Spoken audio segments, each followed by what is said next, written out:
Hi, everyone. I'm glad you're here because today's episode is a doozy. Today, I have three stories that nearly shattered everyone involved as they tried to rationalize what happened to them. Just wait until you hear what you're about to hear. So, if you're enjoying the channel, don't be invisible. Let us know you're out there and smash that subscribe button so we can always be together. Thanks. Now, let's get into the stories. Colorado, 2017. I will never forget my encounter, even if I live to be 100, because it was so intense, and I can't seem to shake it. In fact, maybe that's why I can't forget. Maybe writing this story to you will be my brain's way of trying to accept what happened and just let me move on with my life. Either way, it's burned into my memory like fire. It all started when my friend Ben and I were sitting outside his house, waiting for our other friend Mark to come over. We were just sitting there waiting when we heard this unusual barking noise. But the strange thing was that the barking seemed to be coming from up high up in a tall pine tree nearby. Being the dog lover that I am, I rushed over to see what was going on, to see if any help was needed. I mean, why was the sound of a dog barking coming from high up in a tree anyway? Ben followed me, but later he said he only did so because he said the noise sounded crazy to him, and he was only interested in the weirdness of it. But as soon as we got closer to the tree and the dog, we realized that it didn't sound like just any dog, and it didn't take long for us to see what was going on. We were both totally shocked at what we saw. We had looked up into the tree, and through the thick pine branches, we could see the neighbor's dog, Bailey, perched high in the tree with its front paws wrapped around the trunk so that he wouldn't slide down, and he was barking ferociously at something higher up. We looked up to see what Bailey was barking at, only to see another dog higher up in the tree. It was so high up that it was almost out of sight, but it was definitely this mangy-looking thing. And also I could tell that the mangy-looking dog wasn't just a normal dog. It was the biggest dog I had ever seen, even though it was up there so high I could tell. It was standing outstretched on a tree branch, on its hind legs like a man would, with its head and chest and shoulders leaning against the trunk. I assumed at first that I was looking at some dog that Bailey had chased up there, but then when I saw this dog-man hybrid thing peek its head around from the other side of the tree, I quickly realized that this huge dog was not something I wanted to contend with. And then what really clinched that for me was that thing's eyes. They looked like hot coals, almost black, but also burning this fiery red shade. I was instantly hypnotized by them, almost like they were capable of some kind of mind voodoo or something, even from way up there. But anyway, Mark arrived right at this point, and he came running over to us, yelling, calling Bailey back down. And then he too saw this thing that was looking back down at us. Just then, Bailey jumped back down. Luckily, he was only a couple of low branches up, and then he ran off. But unfortunately, he basically just abandoned us with this mangy thing with the crazy eyes. Mark seemed to be even more frightened by its eyes than I was. But the mangy dog thing seemed to be irritated at Mark showing up. It started growling, and then it jumped off its branch and onto another branch, then onto another tree, and then it continued this way until it was off into the woods, out of sight. Seeing that it had disappeared, Ben got brave, so to speak, and he immediately turned around and ran like nothing I've ever seen before. Mark and I looked at each other, shook our heads in agreement, and we followed. But that was not the end of it. Next came the growl again. As we were running, we saw it again for the second time. The creature was now standing right in the way, between us and Ben's house. We couldn't go around it because, well, who's gonna challenge something like that? So we did the only thing we could. We stopped running, and we stood there, looking at it. All I could think was, how did this thing get back here so quickly? It growled at us again, but the second growl was cut short by the noise of another dog. We all turned around to see where this noise was coming from. It was Bailey again, the neighbor's dog that had originally chased the thing up the tree. Anyway, now it seemed to be preoccupied with Bailey, so we took advantage of the distraction, and we bolted straight for Ben's house. When we got there, we tumbled over each other, getting through the door, and none of us could stop talking about the crazy encounter. I mean, Now that the three of us had all seen it, there was no question in any of our minds as to the existence of the thing. We were sitting in the living room, wrapped up in blankets, talking with Ben's dad when he got home from work, and he asked us if we had been hearing the crazy dog howls. He just heard them while walking in from the car, and he said they sounded unlike anything he had ever heard before in the area. At least, not for a long time. We looked back and forth at each other, wondering what he meant by saying, "at least not in a long time." And then I burst into the story, telling him everything that had just happened. He looked at us and asked, "You mean you saw the dog man?" We went on to tell him everything we saw and how it didn't look like a regular dog, and all about the eyes and the claws and the ears. We adamantly told him that we all saw it clearly, all three of us. "Well, I agree that the dog you're describing doesn't sound normal at all," said Ben's dad. "And given the noises outside right now, I guess it's time for me to tell you all something that happened to me a while back." And then he began to tell us his story. He started by saying, "I don't even know how to describe it exactly, but when I was in college many years ago, my roommate and I would walk past a forest every morning on our way to class. One day we heard a really strange noise off in the woods. We thought it was like a dog yelling or something. So the two of us walked into the woods a bit to see if we could see anything. And when we heard that noise again, I just remember feeling this weird pull inside of me to go towards it. It was like something took over my body and was tugging at me. Anyway, I don't know how it happened, but all of a sudden there was this dog man right next to me. And all I could focus on were the eyes staring at me. Whatever the thing was grew angry. At least that's what we thought, because it started growling loudly. And then my friend got really scared and took off running back towards our dorm with me right behind. And the dog thing chased us all the way back to our dorm room, growling as it chased us, and then it disappeared once we got inside." Mark looked at Ben's dad and said, "Did you tell anybody else about it? Why didn't you say anything to us before?" "I never told anyone else because I don't really think people would believe me. And even if they did, I don't know how I would begin to explain what happened. Not even my best friend believed me when I tried telling him later." "Wow," came out of all of our mouths at the same time. "So they really exist?" I asked. Ben's dad looked at us and said, "Yes, boys, they really do exist." And with that, he left the room, leaving us with more to think about than I wanted. So I'm writing in to you now to confirm that these dogmen are real. They're definitely out there. To be honest, I didn't need Ben's dad to tell me this. I think I always believed in them all along. But it sure does put a different spin on everything when you see one in person and with friends who can now confirm that I really did see what I saw. I feel like this experience has made the three of us feel an extra special closeness to each other, the kind that only comes from people who have had intense experiences together. Does anybody out there know what I mean by this? Anyway, that's the story that I said I'll never forget, even if I live to be 100. So, this story isn't exactly the same as what you usually read on your channel, but it's completely otherworldly nonetheless. So, I hope you like it.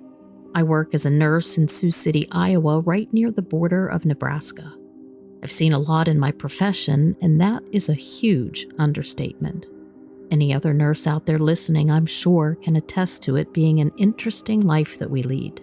I love it, but I also can't believe that this is what I'm doing sometimes.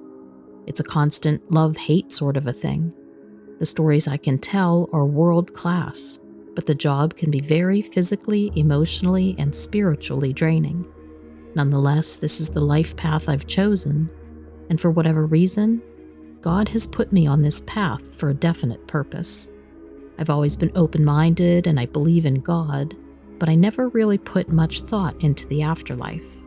However, that all changed when I met an elderly patient who was gradually losing his mental faculties. I always felt sad for him, as I knew that his days were numbered. He barely had the ability to speak and he couldn't do anything by himself. He was basically just existing most of the time. I told my spouse countless times that if I ever get to this point in my life, it's time for me to go. His name was Mr. Johnson, and he was in his late 80s, and he had been suffering from dementia for several years. He was always a quiet and reserved person, barely speaking a word to anyone. I would visit him every day to check his vitals, administer medication, assist him with his daily needs, all that kind of stuff. One day, Mr. Johnson's eyes were wide, and he was full of energy when I walked in. It caught me off guard because I hadn't seen him like this for months, maybe never. I had taken care of him, so I knew that something was up. He immediately grabbed my shoulder, pulled me towards him, and started talking about how he visited heaven. He described the most beautiful scenery and how peaceful it was. He went into great detail, describing the vibrant colors and the way the air felt. I was in shock, not knowing how to respond to this strange occurrence. I thought it had to have been a side effect of his medication, or maybe just his dementia playing tricks on his mind. But he was adamant that he visited heaven, and he talked about the choir of angels singing, the euphoric energy that coursed through his veins, the smell of herbs. I had never seen anybody so excited about anything. He said more to me in those 15 minutes than he had said to me in weeks, probably months, and his energy was contagious. It gave me energy too. I zipped through my rounds with ease that day and brought joy to everybody I interacted with. It was incredible. The next day I walked in eagerly anticipating what he was going to tell me next, but Mr. Johnson had returned to his regular state, and it was as if he didn't even know that I was there. It was disappointing, to say the least. A couple of days later, Mr. Johnson was staring daggers at me the second I walked into his room. He started telling me about his visit to hell this time, and the way he described the heat and the torment was so vivid that it really freaked me out. He talked about how the demons laughed deviously as they tortured the screaming souls of the damned. His voice was thunderous, and he was pleading with me that he didn't want to go there when he died. My hands were trembling, sweating, and I was seriously a nervous wreck listening to him.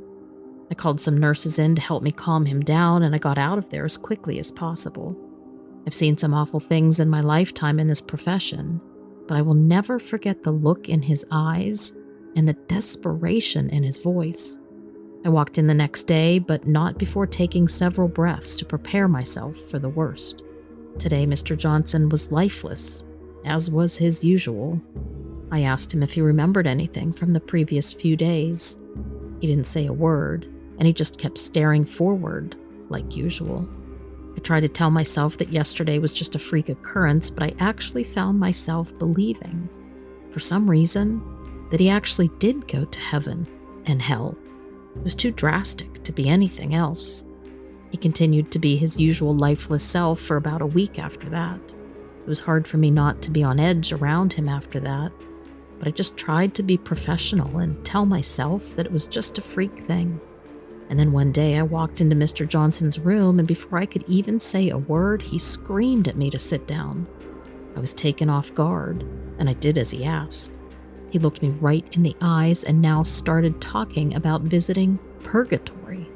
He spoke of a misty place full of fire and suffering souls. He spoke of their fervent prayers, but how they were seemingly in vain, since only the living could aid them. I was taken aback by his words, but I listened intently as he continued to describe the flames burning the souls.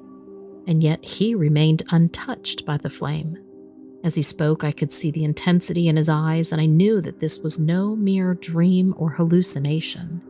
He spoke of asking these souls what their greatest suffering was, and they responded in unison that their greatest torment was their longing for God. I could see the pain and empathy on Mr. Johnson's face as he recounted this experience to me. And then he started sobbing. I just sat there in silence, thinking about the gravity of what he had shared with me. It was clear that Mr. Johnson had experienced something profound, and his words were having a deep impact on me, too. And then that night, Mr. Johnson died in his sleep. In the days that followed, I couldn't stop thinking about his stories. He had awakened something within me, a desire to learn more about the afterlife and the mysteries of the universe. I felt humbled and privileged to have been able to hear his stories. As I reflected on Mr. Johnson's experiences, I realized that they had been a gift from God. That's how I viewed them. I was now no longer skeptical of the existence of an afterlife, and I felt a newfound sense of purpose in my work as a nurse. He had taught me to approach end-of-life care with a greater sense of compassion and understanding. I'll forever be grateful for the time I spent with him and the lessons that he taught me. I hope his story awakens something in you, too. Thanks for letting me share this with you all. I had always loved dogs. Ever since I was a little kid, dogs were my thing. So naturally, when a new dog park opened up right down the street from me, I was excited. Every day when I got out of work at 5, without fail, I went home, got my dog Jasper, and took him to the dog park. Jasper was a big dog too, about 95 pounds. He looked like a black lab and a golden retriever mix, but I never got around to doing one of those new dog DNA things to find out. I got him from a local rescue when he was 5, and he was the best dog I've ever had. The dog park was in a big field, and it had tons of trees and bushes around it for the dogs to run through and play with each other. Sometimes I would sit on one of the benches by the entrance and just watch them play while I chatted with the other dog owners, all of whom I've mostly come to know from going there. So one day I'm sitting on the bench watching Jasper chase a dog around in a playful manner. I notice that he's panting from running so much, and I look around for my canteen to fill up his water bowl. Jasper sees me doing it and he comes running over when, out of nowhere, I see a dog running towards him, fast. One that I've never seen before from the other side of the park. Now, dogs run up to other dogs all the time, so I didn't think anything of it at first. But as soon as this dog got closer and closer, I started to look at it better, and it was a little bit strange. It was a big dog, too, as in huge. But instead of being, dog-shaped like Jasper, this thing was more like a man. It's hard to explain exactly how it happened. The head was that of an Alaskan Malamute or a Siberian Husky or something. Pointy, triangular-ish, instead of round like most dog breeds. And it had this short black fur that made me think it was a husky. But the body looked more like a man's than a dog's, with its muscular arms and legs, though its hands and feet were dog-like, with big furry pads on the palms and the soles. But what really got me was its face. Dog-like, but unmistakably human underneath the fur, though I could only see its eyes exactly. It had really dark, almost black irises, but they were surrounded by this glowing red color that made it look satanic or something. But it was also moving kind of funny, slower than a dog should be able to run, and with stiff legs, like it wasn't very good at running on all fours. And that's when the scariest part starts. Before I could call Jasper back, this creature raised itself up onto its 2 back legs and started running towards Jasper just like a man would, but much faster. I stood up immediately, but I tripped over myself and I fell to the ground. While laying there, I could hear some of the other dog owners start to scream. I heard them far off, but also close. It was strange, like I was out of my body. And it sounded like some of them were yelling, "Dog man, run." I looked up from the ground and I see this thing almost right in front of me, staring down at Jasper, who had laid down on the ground next to me on his back. But I still couldn't see clearly after the fall. Just its eyes, like darkness with red around them, staring right into mine. And then it snarled. It was a deep growl, not dog-like at all. It was more like a human's roar or maybe even a scream or something, but it wasn't anything I had ever heard before. It stood over me and Jasper, and I was so scared that it had come for us. And then I heard loud barks and snarls behind me, so I turned my head to look, and it happened all in a couple of seconds. One of the other dogs in the park had jumped on this thing's back in a way that I believe it was trying to protect us. With all the confusion, the creature started to run with this dog on its back. It ran towards the fence, which was clearly quite sturdy and made of metal bars. Meanwhile, it jumped up to get over those bars, and as it did, the dog on its back went flying, and the thing escaped over the fence and was gone within seconds. The dog got up, and the dog owners all ran over to it, checking on it, making sure it was okay. I sat there in the dirt, still not able to believe what had just happened. And after a while, I heard somebody frantically calling my name in the background, telling me to run. So I look up and I see that thing again. And this time it was on the other side of the park, just standing there, but staring at me. I couldn't tell if it was angry or what, but it felt like the eyes were just looking right through me. I stared back at it, and without warning, it disappeared. More dog owners started coming up to me asking if I was okay, telling me that they could not believe what we had all just experienced. I nodded in agreement, although now, when I look back, I know that I wasn't really processing anything properly at the time. So, who knows what all really happened, or what was said, or even the order of things.